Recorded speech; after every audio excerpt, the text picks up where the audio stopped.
science of turning fiction into fact. Sometimes kind of real architectural life interferes with intellectual architectural life. There is no such thing as architecture. Hello everyone, this is Vikram Prakash and you are listening to Architecture Talk. Today I am speaking with Raymond Neutra, the son of the famous California-based architect Richard Neutra, who of course is known for his fantastic houses and institution buildings in California and around, and for the fantastic resplendent mid-century modernist architectural vocabulary that he helped pioneer in this area. But I'm talking today to Raymond as part of my ongoing conversations with children of well-known architects. This is a response to the book that I have just published on the life and work of my father, Aditya Prakash, and my experience of writing that book and the kind of reflection it produced. Raymond is the youngest child of Richard Neutra, and although he himself did not become an architect, his brother did. Raymond is today shouldering the responsibility of the Neutra legacy and its archive and its name. I talked to him about that responsibility, and I talked to him about what it was like to grow up in the Neutra household. I have a couple of more conversations on this topic coming up in the next month or so.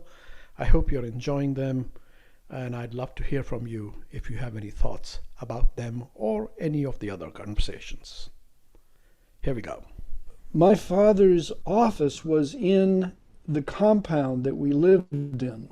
The VDL Studios and Residence, and it was designed with the idea that multiple couples could be in there and not get in each other's way. Today we can even imagine how it would work, that COVID has closed down your office, and you, like my granddaughter and her husband, are now moving around the country in Airbnbs working on their laptops, and they need a place with a good Wi-Fi and separate bedrooms. So in such a configuration, there can be probably 5 couples that could live in that place, plus have an office and not get in each other's way because there are 12 exits from the property to the outside. I see. And and you remember growing up in that compound, let's say? Right, because there were always other families that were there as well.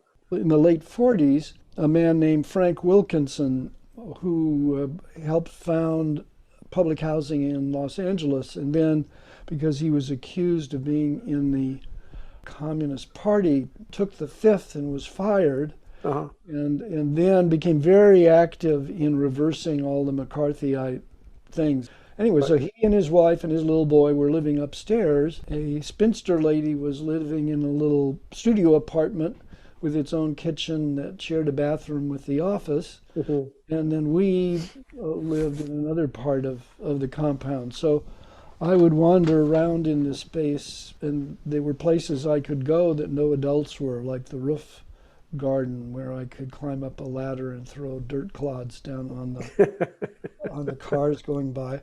And I could go in and wander through all these guys on these tall metal stools with their triangles and T-squares, and I could eavesdrop at night around the corner in the living room when there were client interviews going on. And then I would go along with my mom and dad to site visits of, how something was going along, see the contractors, and I was just around that. But you chose not to be an architect. You became an epidemiologist? And I was sent in the summer to go and take drafting lessons from a man named Sergei Koshin, who was a Russian architect who actually had shown Corbusier around Moscow in the in the early 30s. Right. But then he was in the Russian army and got captured by the Germans. And because he was reading Kant in German,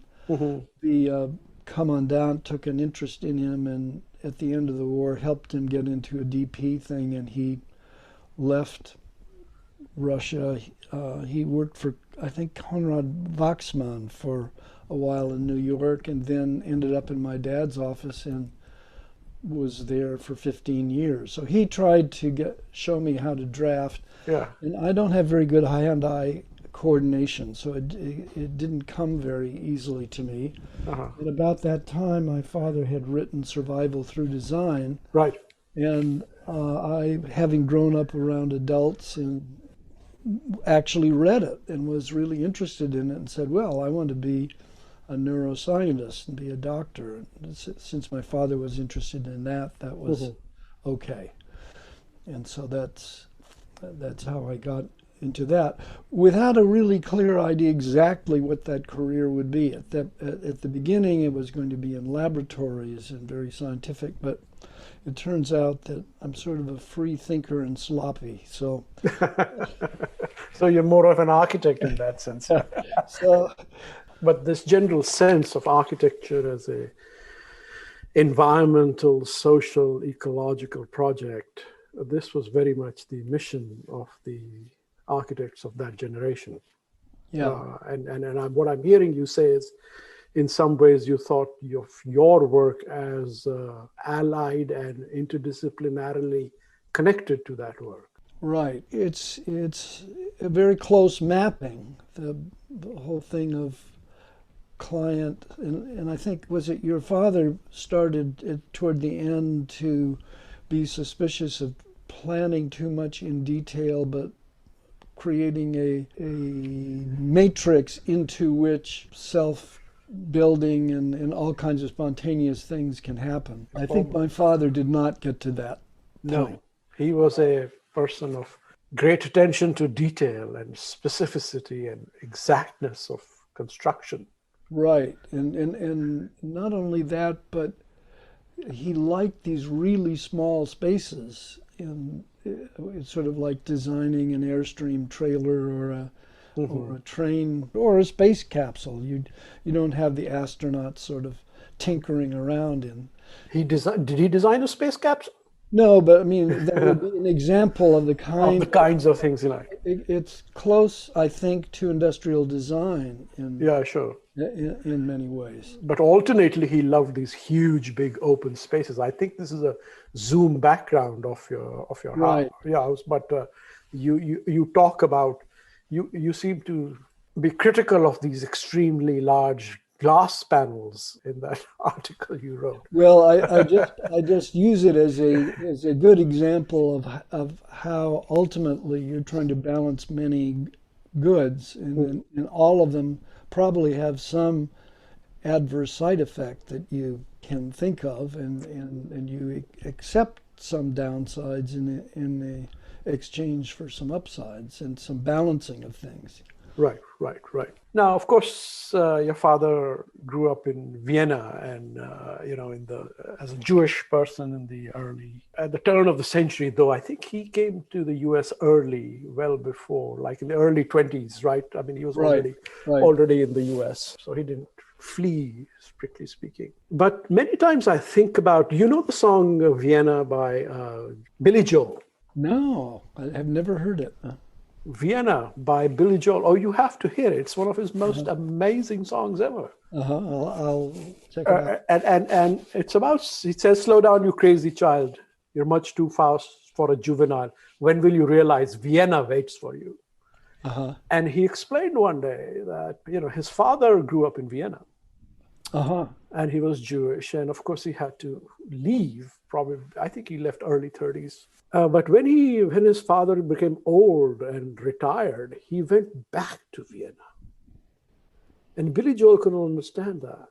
Like, why would he go back, because by the time particularly since he'd been chased out, right? he'd been chased out and chased out, very unceremonially, and we know what happened. So the song is really about that. That is why his father went back and sort of what that is about. So anyway, all this is by preface to seeing what is your memory of Vienna through your father or family.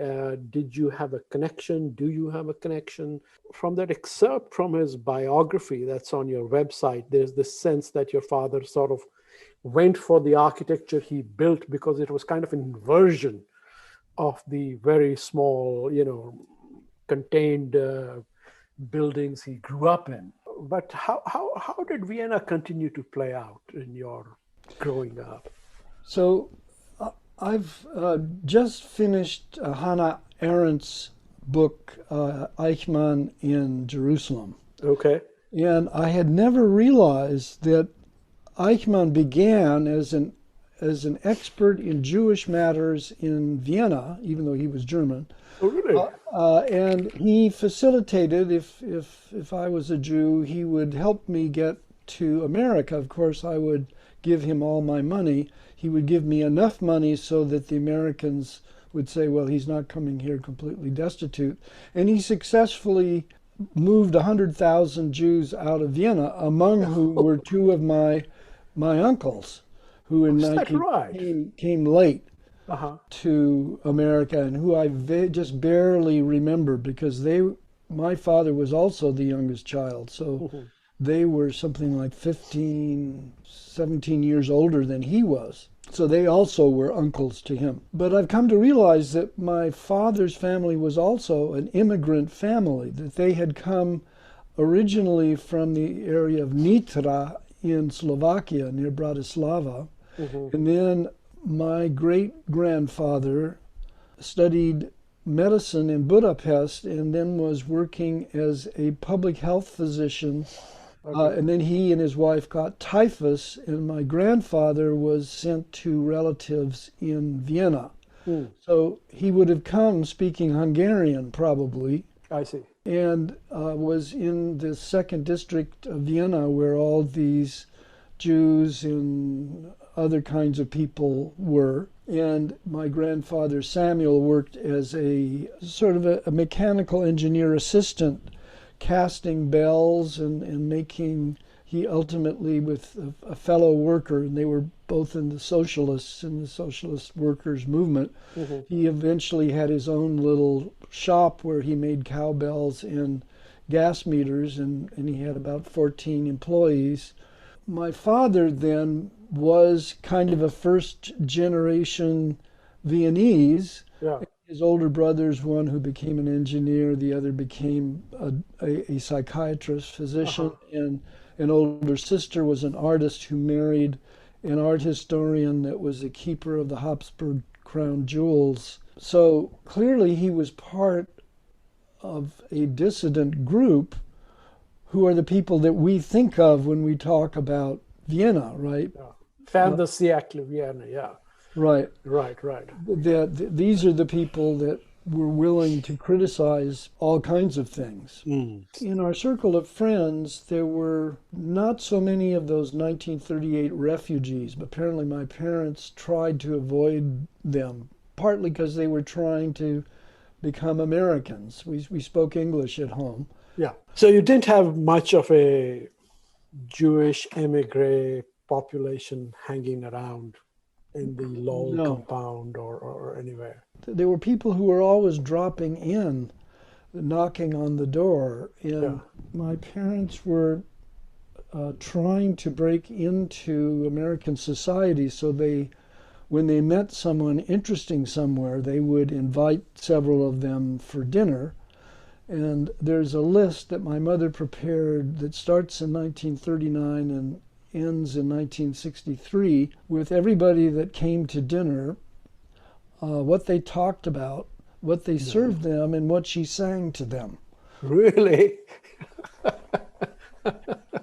That's Sounds fascinating. And, on the list are people like Alto and Luis Barragan and, of course, Soriano and some of those other people. The Eameses used to come over quite often. And so, I really had a leg up because I was surrounded by energized, enthusiastic, creative people. Yeah.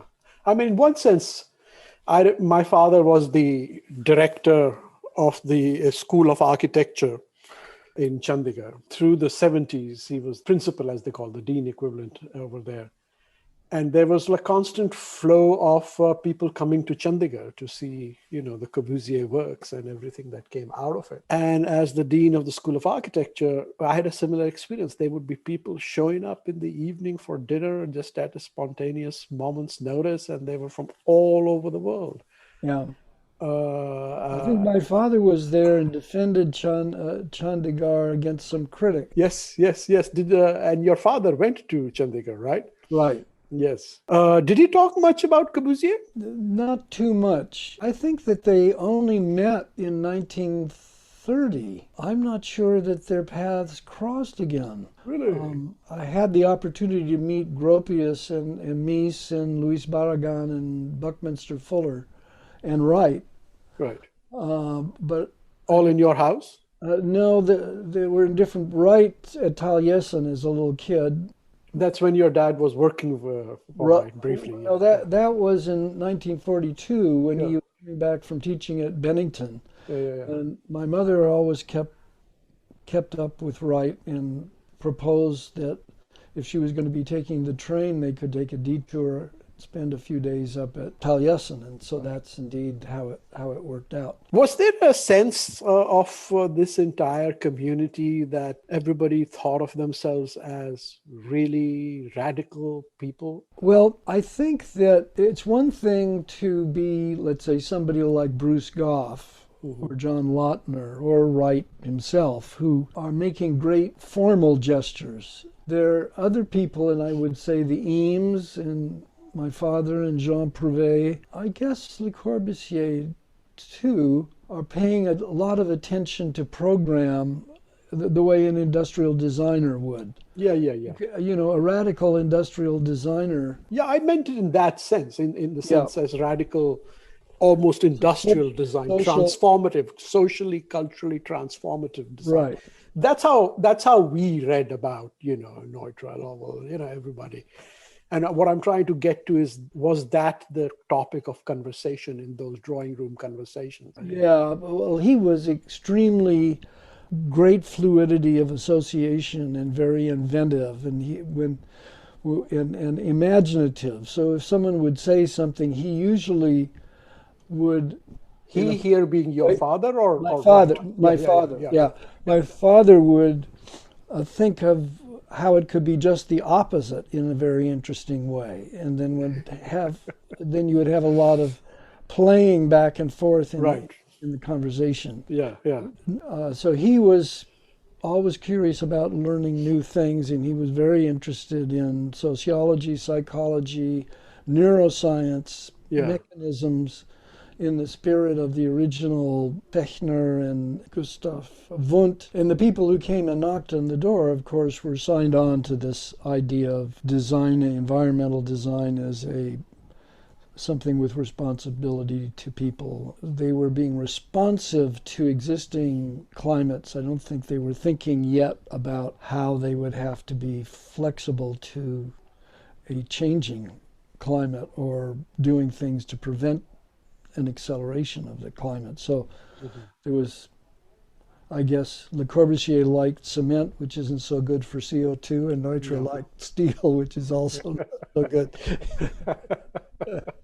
Yeah, the ethos or the sort of attitude towards integrating life and architecture as the sort of enabler of life, such that it is, fundamentally integrated with the environment, is a legacy which is still valid. I mean, the means and forms, of course, we have evolved and should evolve and change, and maybe steel and concrete and huge big single pane glasses are not the best way to do things. but the thinking behind that still carries a certain amount of weight, doesn't it? Yeah, of course I'm biased because my Of own course. career basically embraced that stuff, so it's my values now too. So this is the challenge for the Neutra Institute, which was founded by my dad back in 1962 with the idea that somehow his name would attract money for research in these kinds of things. Those are expensive things, so it didn't work out. And then my brother focused more on the preservation of the Neutra legacy, but we've come up with our mission as saying that we preserve and we use the Neutra legacy to promote research and designs that benefit people and the planet. Mm-hmm. And if we can, we would like to be promoting and furthering. And so I'm in a really exciting discussion with the research arm of a big architectural firm, is interested in working with us to return to the 1958 Neutra Alexander UCLA Laboratory School, which is a naturally ventilated indoor-outdoor naturally illuminated school in very interesting sort of little canyony, gentle canyony place where at one point there was a stream going through, and the idea is lots of projects and so forth. So the idea is to go back and evaluate how well did it meet its original goals, how well is it meeting new goals, thermally how is it performing, is it possible to future-proof it to get ready for a much hotter Los Angeles, and what is the role of this open-air school in COVID transmission. And also thinking in terms of how do you get resilient to the intermittent forest fire in the Hollywood Hills. And so we think that this might be an example of using the legacy to promote research and design that serves humanity and the planet, or at least adapts to the planet, and that anything that would be learned in this exercise would be of interest to other similar places. Right. Now, so your brother, like you said, just spent a lot of time on the preservation aspects of it. Now you are holding the Neutra legacy. What's happening now is that he and I transferred our literary rights to the Institute, and rights to the commercial use of documents, images, things like that. And it turns out that we did a survey and then had a Zoom call. There are 15 different archives that have Neutra stuff. Oh, really? All the commercial stuff, for example, with Alexander, is in his archive in Cornell. And Jeff Chusett is over there in Cornell. And then there's some things in the Schindler archive at UCSB, and then there's things at Cal Poly Pomona, and things the big bulk is at UCLA. So there's one of our things is to have clear policies and be much more encouraging than my brother tended to be about this, and have one very permissive set of conditions for scholarly work and other conditions for something that is commercial. Sure, of course. Yeah. Completely different. So that's part of it. And then Dion's trust is gradually transferring the buildings to us. That hasn't happened yet. But this building that you see behind me is was an interesting structure. It was a spec house, and the agenda was that an elderly couple would be able to invite their out-of-town children and grandchildren to come and visit them intermittently. And so it was called Reunion House. And it was built to accommodate another floor above the garage, which my brother then designed as a studio apartment. So it conceivably, again, could be 3 households there at any one time, not getting into each other's hair. So we have that, and we have triplex that my brother designed, and the Neutra Alexander office, which has 2 garden apartments. So do you live in any of these houses yourself now? No, unfortunately, this is just a Zoom background. Yeah. How do you feel about carrying the load of your father's huge legacy? Do you ever feel ambiguous about that, or is it like something you feel very strongly always connected to. Yeah, I was always connected to particularly the aspiration for an evidence-inspired design, that part of it. And of course, many of these buildings are very beautiful. And so I had my own career, but while I was a young adult, while I'd finished my through medical school and School of Public Health, we would exchange tapes, and he would send me things that he would write, and I would suggest when I saw something that I thought would interest him, I would refer it, and he came and met my professors and so forth. And then there was a big hiatus where I wasn't so much involved. And then toward the end of my brother's life, he started seeing his end coming, and he invited me to be on the board. My contribution there was to say, look, we really have to have a clearer mission, because my father was very wordy and flowery, and it was not so well articulated. My brother didn't improve it that much. and then I felt very strongly committed to this future-looking part of it. I see. If it was just conservation, I wouldn't be spending all this effort. I'd be helpful, but we have two people on our board, Sion Winship and Michael Gibson, who are both trained preservationists and activists, and they're taking that side. And then we have another new board member who actually was at the University of Washington, Dr. James Wise, an environmental psychologist. Okay. Back in the 70s and 80s, he was working with architects there. He's still consulting on moon colonies and Mars colonies and human factors in all of that. I see. So yeah, that's what I'm committed to. And I suppose there are many people who could say, well, this is kind of a fool's errand, really. I mean, architecture is intuition, and what is research going to do? It's just gilding the lily. And no. But I think that we're moving into all kinds of changing conditions now, not only sending people to the moon and Mars, but even just imagine the landscape architect's job in a park where it's now so hot that most of the major trees are starting to die. Right. And then there are so many sub-human biological individuality and special needs. There's so many different kinds of environments to be built and learned from. And that's something that my dad aspired to, and to a certain extent, I think, achieved, that he would say, look, these buildings have to be looked at as an ensemble. And that's one way to look at it, right? But then another way to look at it is, well, now what did they change, and why did they change?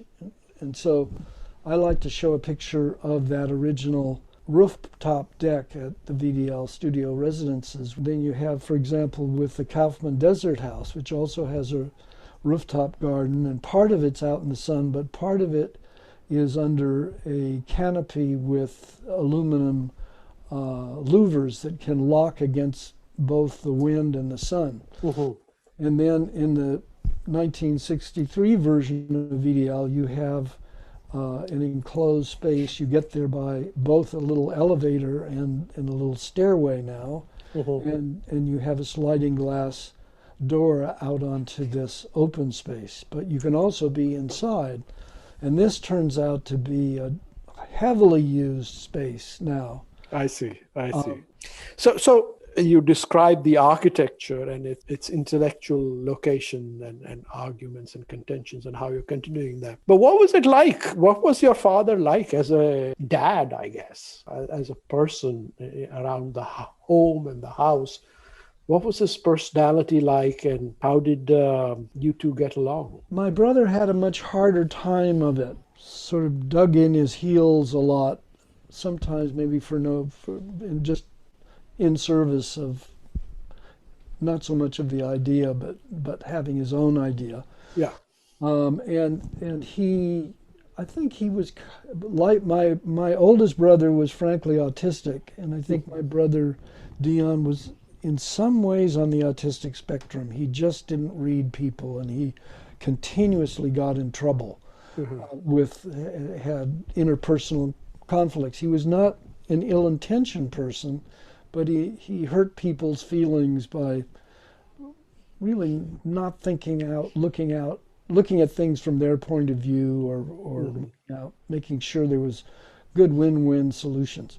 And so my father was always cleaning up after him and was tearing his hair out, and yet wanted him to take over the practice.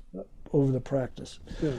The relationship was kind of listening to him and tagging along with his adventure, which was not particularly tailored in my direction. Although there was this one period when I was throwing tantrums where if I cleaned up my room and did things right, he would make a drawing for me. Oh. And I thought that these had been burned up in the fire, but discovered in the archives, sort of filed among some unrelated things, suddenly came out this folder with these children's drawings with charred edges around them. Most memorable one was a drawing of a man on a motorcycle with a big leather pack on his back, and he had goggles, and there were cylindrical objects stuck in this leather bag, and one of them was arcing out onto the floor. And the story behind this was that this was the day that the originals of the working drawings for the Kaufman Desert House were sent off to Rapid Blueprint, and they got lost on the way. Oh, did it? And so the house was in uproar. Sounds like you really looked up to him, like he was a big figure, and he was entertaining. He was a great storyteller. Yeah. And he was also very anxious, so there was a lot of calling loudly for my mother to come and do things, and somehow the idea of a to-do list didn't occur to him, that when he thought of something, then it had to be done right away, otherwise he was very anxious about it. So it made for a lot of interrupted Christmases and sort of chaos. And as a result, my mother decided that I should be in a boarding school. So there was a lot of time that I was away. So both a big figure, but also sort of prone, expecting everybody to dance around him. Is that what I'm hearing? Yeah. Yes. Yeah. He would have sort of spasms of enthusiasms of things that I ought to do. When I was a young adult, he was trying to figure out how to end his career. His dream job would be sort of the consultant designer in a big, smoothly operating firm that had really interesting projects where he wouldn't have to worry about the budget and the management issues and all like that. And my brother then was trying to get the firm up and running and wanted to be all routed through him. So there was a lot. He had to be active. He had to have agency. And if he couldn't see another way of being.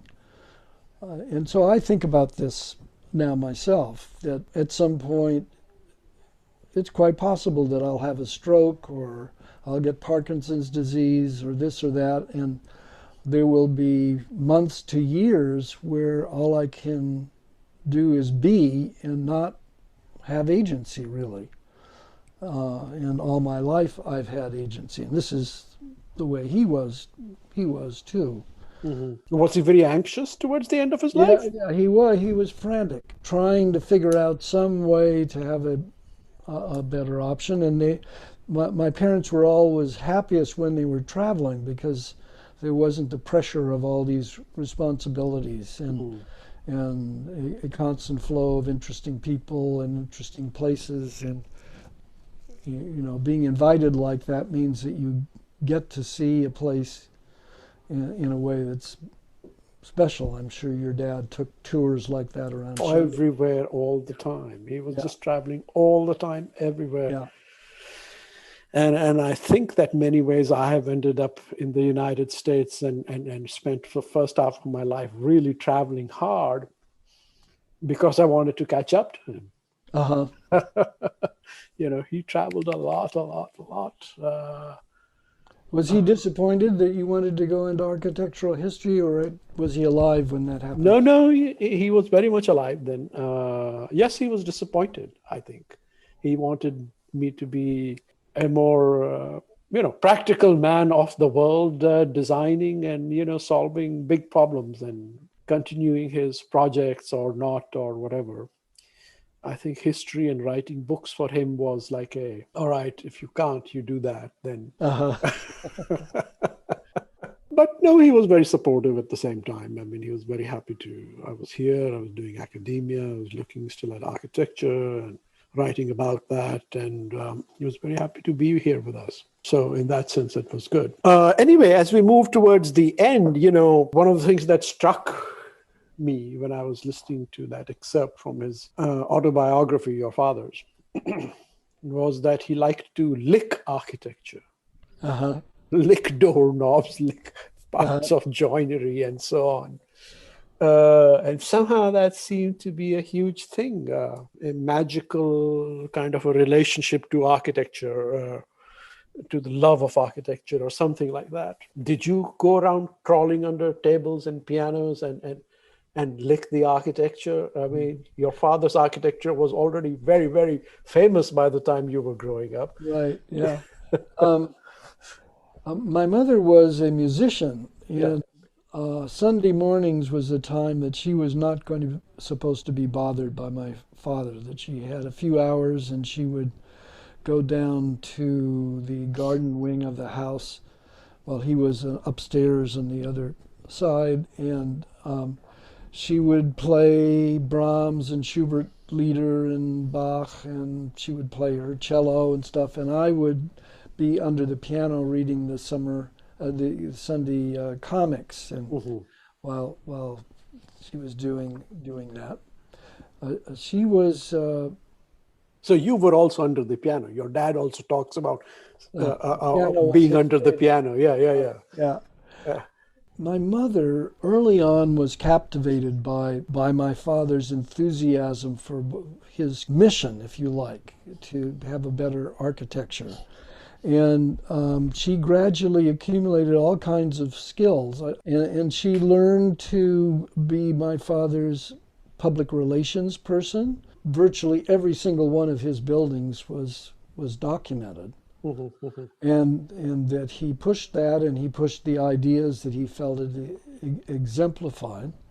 And my mother was crucial in that. I told you about the list of the guests. The guests, yeah. And she was a very sunny, benevolent, and beneficent person who, in the chaotic Neutra office, she was the one that orchestrated who was writing on what stuff, who was writing on specifications, and who was writing that article, and who was writing that letter, and so forth, and sort of was there as an enthusiastic sounding board for what he wanted to do, and particularly manager of the entire Neutra person and the Neutra institution. Yeah, and then after he died, she discovered this box that had "To Read When I Get Old." And when she opened it, it was the love letters between my parents from 1919 through 1930 that were all in German, many of them handwritten. And she typed them all out in German, then translated them all into English and found a publisher for them. What did you learn about your parents' relationship from those letters? Well, my father was 8 years older than my mother, so he started out with a sort of a paternal and protective relationship to her, and he was in very desperate economic straits when they first met. Her mother and her sisters all were charmed by him, and he worked in Zurich with the landscape architect Gustav Amann, and then he would come to lunch because he was really short on cash. And they just became fond of him, and my mother fell in love with him, and then my grandparents were kind of concerned, this penniless Austrian architect, is he's charming, but things are really bad after the war and so forth. So there's this whole evolution of his education of her in these letters, and then as things come along, she's kind of the person that helps him straighten things out. For example, in 1942, architectural commissions in the United States pretty much dried up except for military stuff. And there were no new jobs. And he got a letter from the governor of Puerto Rico. Would he like to come and consult on schools and health clinics and stuff there? And at the same time, he got invitation to come and teach at Bennington College at the undergrad. And he said, this is, here, Diana, think about this. This sounds crazy. Of course I want to do this Puerto Rico thing. What a dream to be able to design the prototypes for a whole system of schools and everything. But this Bennington thing, how would that work out? And so she looked into it, called around, and wrote on a page the pros on one side and the cons on the other, and figured that they could go to Bennington in the fall quarter, and then for the winter quarter they would go down to Puerto Rico, and then he would come back for the spring quarter. And that's when I got shipped off to my boarding school. I didn't get to go to Puerto Rico. Both our fathers were very unusual people. I can't think that I feel in competition with my father. Your father set quite a standard. What was your stance to this excellence? Good question. Yeah, I probably think of myself more competitively, if you like. I don't work in anywhere, I'm not in the same, I'm in architecture, but as an academic, my theater of operations is very different. Yeah. I publish a lot of books. And I simultaneously feel like it is my job to kind of complete the legacy of my father's work, because I think he always felt like he did all these things, but none of, they didn't get as far as they had to get. And so they still require some pushing and doing and promoting and so on. To a certain extent, I still feel like I'm doing that. And thus this book that I've produced of his work and got his archives to the CCA in Canada and so on and so forth. But even as I do all these things, I always talk constantly about, well, now I want to be done with this. I'm done. I'm doing my own things. I'm moving on to my research on fashion and Indian miniatures and this and that and all the other things I do. Yeah. So that ambiguity, I think, betrays a certain kind of a competitive frame I have. I have never spoken about this, but you have asked me directly. And I feel like I must say this, give you a straight answer. Interesting. How old are you? I am 57. Yeah, so I'm just turned 82. And this kind of, I didn't give much thought to it, but it sort of came, and now it takes up a big chunk of my time, but so far it's been quite delightful, because I've been talking to all these environmental psychologists, architects around the world, and it's opening up new doors again. But my task is to have a good board and to set this thing up, and within the next 5 years, try to figure out, is it chimerical to think that we have anything to bring to people who are already doing these things? And we're finding a few examples where their agenda is enhanced by somehow doing something with us. And we like to figure out ways to celebrate this kind of evidence-inspired design. And I know that there are green awards, and there are some awards for socially responsible design, but maybe not the intersection of the two, and getting people to think that we have to be designing for radical changes, both social and climatic. Yeah. We'll see whether that works, and maybe we will default back just to the preservation, or anyway, we will have a good discussion, and I want to set it up so it's not all dependent on me, because I'm not going to be around for that much longer. None of us are. None of us are. Isn't that the truth? Now, I don't know, I have another question for you. You may be busy and have to do something else, but your father does not sound like a typical Indian gentleman to me. That I think of, a traditional, it sounds more like a Western life than, but this may be just my ignorance of India. Well, he was a product of Nehruvian modernist India, and a colonial, post-colonial product. He grew up just as India was becoming independent under the banner of Gandhi and Nehru. But in 1947, when India became independent, he went to London. He did his architecture from there 5-6 years. And he possibly would have lived the rest of his life in England had it not been for the making of Chandigarh. Corbusier being given that project, and he wrote to Maxwell Fry and Jane Drew and said, I'm an architect and I want to go back to India if you will give me a job on the Chandigarh project. So that's how he ended up on Chandigarh, working with Fry, Drew, and Corbusier, and grew up very much in that milieu of the Nehruvian modernist mission. So he was both very westernized and at the same time, a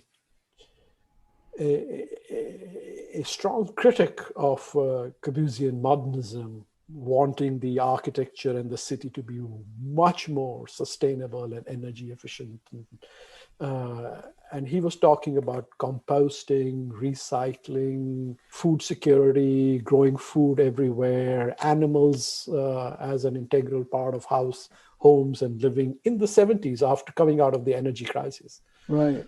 So, and he located a lot of that thinking on his Indian upbringing.